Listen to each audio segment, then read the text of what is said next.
ബംഗാളിൽ കൂടി വലിയ ഭൂരിപക്ഷത്തിൽ ഭരണം നേടിയതോടെ ഭാരതീയ ജനതാ പാർട്ടി എന്ന ലോകത്തിലെ ഏറ്റവും വലിയ ജനാധിപത്യ പാർട്ടിയുടെ വളർച്ചയെക്കുറിച്ച്, വളർച്ചയുടെ തോതിനെക്കുറിച്ച് ആണ് ഇപ്പോൾ രാഷ്ട്രീയ നേതാക്കളും നിരീക്ഷകരും അതുപോലെ തന്നെ എതിർകക്ഷിക്കാരായ നേതാക്കൾ പോലും സംസാരിക്കുന്നത്, ചർച്ച ചെയ്യുന്നത്.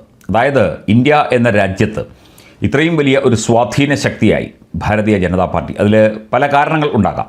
ഒരു മോദി എഫക്റ്റ് നമുക്ക് പറയാം, വികസനത്തിൻ്റെ എഫക്റ്റ് പറയാം, അങ്ങനെ പലതും പറയാം. ജനങ്ങൾക്കൊപ്പം നിൽക്കുന്ന ഒരു രാഷ്ട്രീയ പ്രസ്ഥാനം എന്നുള്ള നിലയ്ക്ക് ഉണ്ടായ ഒരു വലിയ വളർച്ച തന്നെയാണ് ഇന്ന് എന്നാണ് എതിർ പാർട്ടിക്കാർ പോലും നിരീക്ഷിക്കുന്നത്. അവർക്കതിന് കഴിയുന്നില്ല എന്നതാണ് സത്യം. ഏറ്റവും പ്രധാനപ്പെട്ട 4 സംസ്ഥാനങ്ങൾ, ഈ 4 സംസ്ഥാനങ്ങൾ ബംഗാൾ പിടിച്ചതോടെ ഏറ്റവും വലിയതും ഏറ്റവും പ്രധാനപ്പെട്ടതുമായ 4 സംസ്ഥാനങ്ങളാണ് ഇപ്പോൾ ഭാരതീയ ജനതാ പാർട്ടിയുടെ മുഖ്യമന്ത്രിമാർ ഭരിക്കുന്നത്. ഇത് അത്ര ചെറിയ കാര്യമല്ല.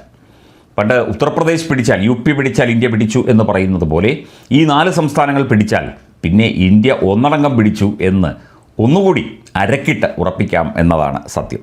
ചരിത്രത്തിൽ ആദ്യമായി ഇന്ത്യയിൽ ഏറ്റവും വലിയ 4 സംസ്ഥാനങ്ങളിൽ ഭരണം നേടിക്കൊണ്ടാണ് BJP ജൈത്രയാത്ര തുടരുന്നത്.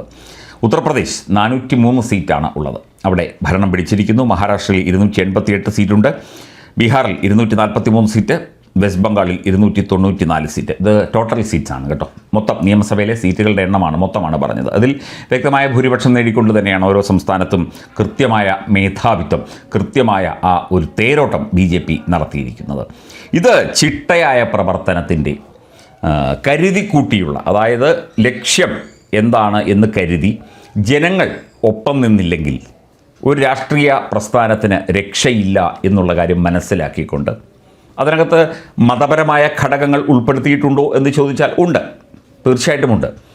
പല മേഖലകളിലും മതപരമായ ചില സ്വാധീനങ്ങളും ചില രീതികളും അതുപോലെ തന്നെ ചില നടപടികളും ചില തന്ത്രങ്ങളുമൊക്കെ തന്നെ രാഷ്ട്രീയമല്ലേ, അതൊക്കെ ആവിഷ്കരിച്ചിട്ടുണ്ട്. അതെല്ലായിടത്തും ചെയ്യുന്നതാണ്.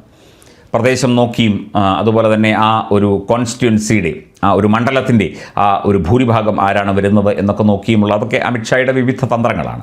എന്തൊക്കെയായാലും ശരി, ജനങ്ങൾ വോട്ട് ചെയ്തു, അതുകൊണ്ട് അധികാരത്തിൽ വന്നു. അതാണ് ഇവരാരും, അല്ലെങ്കിൽ ഈ ഭാരതീയ ജനതാ പാർട്ടിയിലെ ഒരു സർക്കാരും ഓട് പൊളിച്ച് ഇറങ്ങിയവരല്ല, കുതിരക്കച്ചവടം നടത്തിയവരല്ല. ഇവർ കുതിരക്കച്ചവടം, BJP ഏതെങ്കിലും ഒരു അലയൻസിനെ ശ്രമിക്കുകയാണെങ്കിൽ അത് കുതിരക്കച്ചവടമായിട്ടും, ഈ തമിഴ്നാട്ടിൽ ഇപ്പം വിജയ് നടത്തുന്നത് മതേതര മുന്നണി സഖ്യം എന്നൊക്കെയാണ് പറയുന്നത്. അത് BJP നടത്തുമ്പോൾ കുതിരക്കച്ചവടവും മറ്റുള്ളവർ നടത്തുമ്പോൾ മതേതരവും. നീയിട്ടാൽ കളസം, ഞാനിട്ടാൽ ബർമുട എന്ന് പറയുന്നത് പോലെ ഒരവസ്ഥയാണ്, രാഷ്ട്രീയ അവസ്ഥയാണ്. അതവിടെ നിൽക്കട്ടെ. എന്തൊക്കെയായാലും ശരി, ഈ 4 സംസ്ഥാനങ്ങൾ, ബംഗാൾ, ബീഹാർ, മഹാരാഷ്ട്ര, ഉത്തർപ്രദേശ്, ഈ 4 ഏറ്റവും പ്രധാനപ്പെട്ട സംസ്ഥാനങ്ങളിൽ ചേർന്ന് ഭരണം പിടിച്ചിരിക്കുന്നു. കാരണം ഇതുവരെ ഇത് സാധ്യമായിട്ടില്ല. മറ്റ് സംസ്ഥാനങ്ങളിലൊക്കെ ഭരണം നേടുകയും അലയൻസുകൾ വരികയും ഒക്കെ ചെയ്തെങ്കിലും ബംഗാൾ BJPയുടെ കൈപ്പിടിയിൽ ഒതുങ്ങിയിരുന്നില്ല. 2021 77 സീറ്റ് വാങ്ങി 2ാം സ്ഥാനത്തെത്തി. ഇന്നിപ്പോൾ 208, 207 സീറ്റുകളോടെ ബംഗാൾ ഭരിക്കുകയാണ്. കഴിഞ്ഞ ദിവസമാണ് സുവേന്ദു അധികാരി മുഖ്യമന്ത്രിയായി സത്യപ്രതിജ്ഞ ചെയ്ത് അധികാരമേറ്റത്. അതോടുകൂടി ആ ഒരു ഭൂമിശാസ്ത്രപരമായ, അതായത് ഉത്തർപ്രദേശ്, ബീഹാറൊക്കെ ഏതാണ്ട് നടുക്ക് വരുന്നു, മഹാരാഷ്ട്ര ഇങ്ങ് പടിഞ്ഞാറേ അറ്റത്ത് വരുന്നു, അതുപോലെ തന്നെ അങ്ങ് കിഴക്കേ അറ്റത്ത് ബംഗാളും വന്നിരിക്കുന്നു എന്നുള്ളതാണ്. ഇനിയിപ്പോൾ കാശ്മീരോ അങ്ങനെയുള്ള ആ ഒരു മേഖലകളിലൂടെ ഒരു സ്വാധീനം ഉണ്ടായിക്കഴിഞ്ഞാൽ ഇന്ത്യയുടെ എല്ലാ പ്രദേശങ്ങളുടെയും ഒരു ഭരണ സ്വാധീനത്തിൻ വലയത്തിൽ, അല്ലെങ്കിൽ BJPയുടെ ഭരണ സ്വാധീനത്തിൻ്റെ വലയത്തിൽ ഈ സംസ്ഥാനങ്ങളൊക്കെ തന്നെ വന്നു ചേരും എന്നുള്ളതാണ്. കേരളത്തിലും വലിയ വളർച്ചയാണ് ഉണ്ടാക്കിയിരിക്കുന്നത്. ഇത് ചിട്ടയായ പ്രവർത്തനത്തിലൂടെ, അതുപോലെ തന്നെ BJP പ്രവർത്തകരുടെ കൃത്യമായ ഏകോപനത്തിലൂടെ, രാഷ്ട്രീയ സ്വയംസേവക സംഘം എന്ന പ്രസ്ഥാനത്തിൻ്റെ പിന്തുണയോടുകൂടിയ കൃത്യമായ കണക്കുകൂട്ടലുകളോടുകൂടിയ കൃത്യമായ പ്ലാനിങ്ങാണ് ഇവിടെ നടന്നിരിക്കുന്നത്.